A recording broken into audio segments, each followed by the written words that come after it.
ஓம் ஸ்ரீ குருப்யோ நமஹ. இன்றைய இறைய முதத்திலே நாம் பார்க்க இருக்கும் ஸ்தோத்திரம் தாரித்ரிய துக்க தகன சிவ பஞ்சாட்சர ஸ்தோத்திரத்தின் 6வது ஸ்லோகத்தை பார்க்க இருக்கிறோம். வாருங்கள்.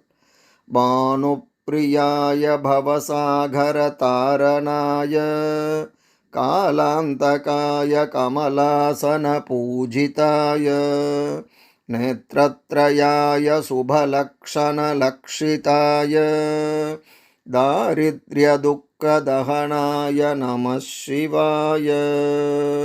சூரிய பகவானுக்கு மிகவும் பிடித்தமானவரும் சம்சாரம் எனும் கடலிலிருந்து நம்மை மீட்பவரும் காலத்தை அழிப்பவரும் தாமரையில் வசிக்கும் பிரம்மாவால் வணங்கப்படுபவரும் 3 கண்களை கொண்டவரும் மங்களகரமான குணங்கள் நிறைந்தவரும் வறுமையின் துயரத்தை அழிக்கும் அந்த சிவபெருமானை நான் அனுதினமும் வணங்குகிறேன்.